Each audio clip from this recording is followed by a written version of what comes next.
1 Samuel chapter 22. David therefore departed thence, and escaped to the cave Adullam, and when his brethren and all his father's house heard it, they went down thither to him. And every one that was in distress, and every one that was in debt, and every one that was discontented, gathered themselves unto him, and he became a captain over them, and there were with him about 400 men.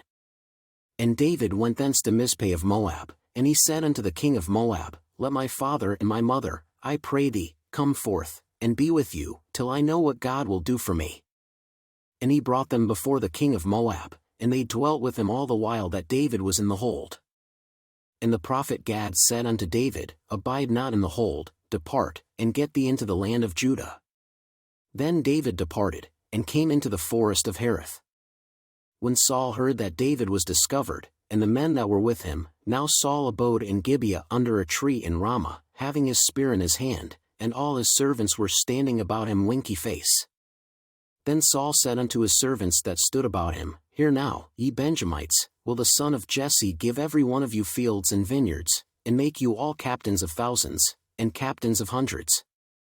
That all of you have conspired against me, and there is none that sheweth me that my son hath made a league with the son of Jesse, and there is none of you that is sorry for me, or sheweth unto me that my son hath stirred up my servant against me, to lie in wait, as at this day?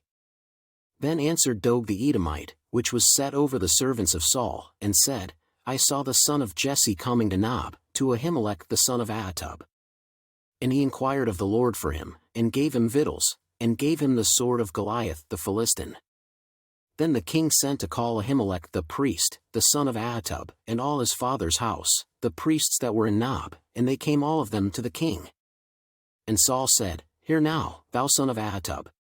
And he answered, Here I am, my lord. And Saul said unto him, Why have ye conspired against me, thou and the son of Jesse, in that thou hast given him bread, and a sword, and hast inquired of God for him, that he should rise against me, to lie in wait, as at this day?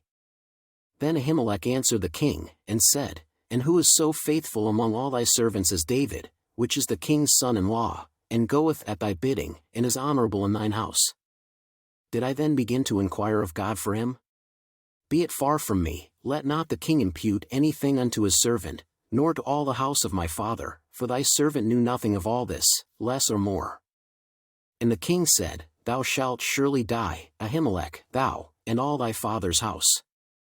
And the king said unto the footmen that stood about him, Turn, and slay the priests of the Lord, because their hand also is with David, and because they knew when he fled, and did not shew it to me. But the servants of the king would not put forth their hand to fall upon the priests of the Lord. And the king said to Doeg, Turn thou, and fall upon the priests. And Doeg the Edomite turned, and he fell upon the priests, and slew on that day 85 persons that did wear a linen ephod. And Nob, the city of the priests, smote he with the edge of the sword, both men and women, children and sucklings, and oxen, and asses, and sheep, with the edge of the sword. And one of the sons of Ahimelech the son of Ahitub, named Abiathar, escaped, and fled after David. And Abiathar shewed David that Saul had slain the Lord's priests. And David said unto Abiathar, I knew it that day, when Doeg the Edomite was there, that he would surely tell Saul, I have occasioned the death of all the persons of thy father's house. Abide thou with me, fear not, for he that seeketh my life seeketh thy life, but with me thou shalt be in safeguard.